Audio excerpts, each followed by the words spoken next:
안녕하십니까, 무틀란TV입니다.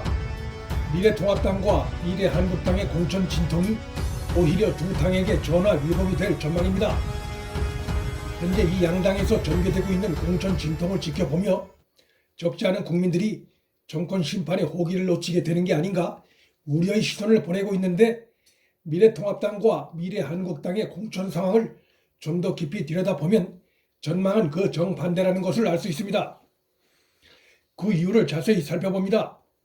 미래통합당 공천 상황과 미래한국당의 공천 상황, 그리고 총선 후 선거법 위반에 본격 휘말릴 소지가 농후한 민주당 공천 상황 순으로 살펴봅니다.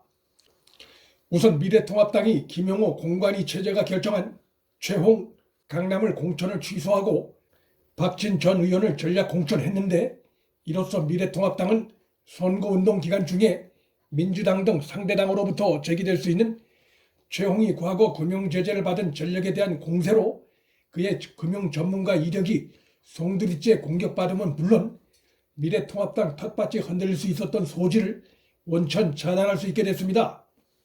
박진 전 의원이 과거 정치자금법 위반으로 기소된 적이 있으나 그의 주요 혐의가 법원에서 무죄로 판결났고, 다만 1인당 후원 한도를 초과하는 후원금을 받은 부분이 유죄가 됐으나 재판부는 이에 대해서도 피고인이 후원금을 적극 요구하지 않았고 그 금액도 많지 않은 점, 이전에 정치자금법 위반 등으로 처벌받지 않은 점 등을 고려해 벌금 80만 원을 선고한 사안으로 비교적 경미한 사안에 해당한다 할 수 있습니다. 또 강남병의 김미균 공천을 역시 취소함으로써 그가 문재인으로부터 선물 받은 것을 자랑스럽게 홍보하던 그의 이력으로 인해 일부 보수 유권자들이 미래통합당 공천에 실망해 등을 돌릴 수 있었던 위기를 사전에 막을 수 있었다고 볼 수 있습니다. 따라서 최홍과 김미균 공천 취소는 공천 파동이 아니라 그것이 그대로 진행됐다면 보수 야당의 텃밭인 강남 3구 선거 전체에도 미칠 수 있었던 부정적인 영향을 사전에 차단한 계기가 된 것으로 봐야 합니다.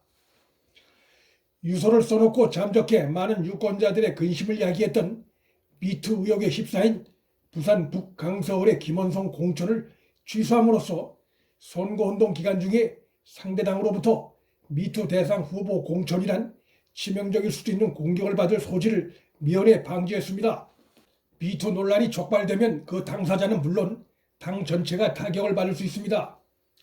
미래한국당의 공천 진통도 그 안의 내용을 깊이 살펴보면 오히려 총선을 통한 정권 심판에 긍정적인 효과를 낼 전망이 드러납니다.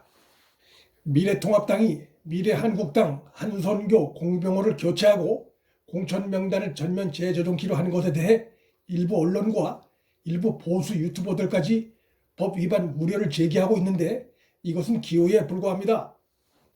황교안 대표가 한선교를 통해 공천 관련 요청을 한 것은 사실로 보이나 한선교가 그걸 자기 손에서 거부해 공병호 등 공관위에 미치지 못한 상황이기 때문에 황 대표가 법적으로 잘못된 것이 없습니다.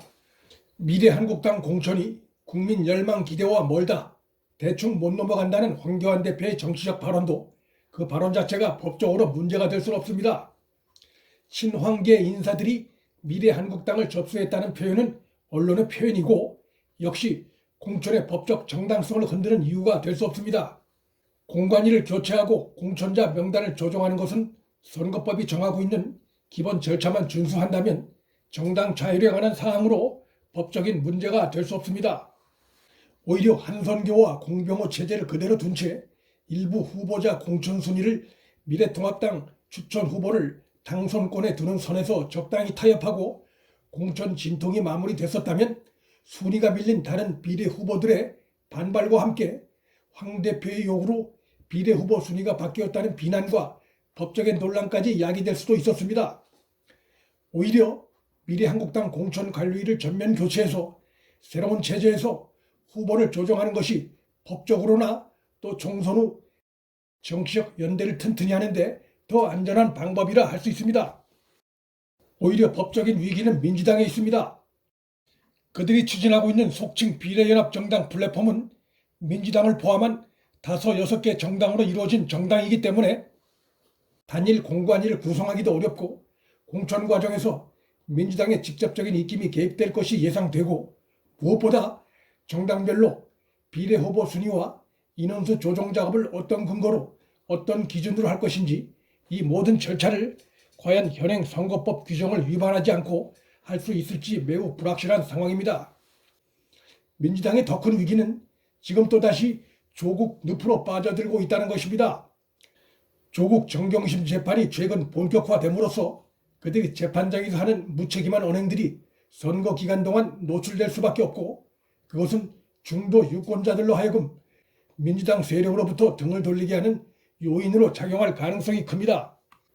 조국을 끝까지 감싸 안으려다 현 정권의 국정 지지도가 30%대까지 떨어졌던 사례가 그것을 잘 보여줍니다. 시대착오적인 조국 수호 세력이 주축이 돼 만들고 있는 소위 열린 민주당의 행태도 결국 조국 일가에 대한 부정적인 기억을 떠올리게 해 중도층과 일부 민주당 지지층까지 그들로부터 등 돌리게 만들 가능성이 있고, 그것은 이번 총선에서 민주당의 전체 파이를 축소시키는 쪽으로 정향할 것이 예상됩니다. 무능하고 오만한 세력들이 제 무덤을 파고 있습니다. 문틀란TV 여기서 마칩니다.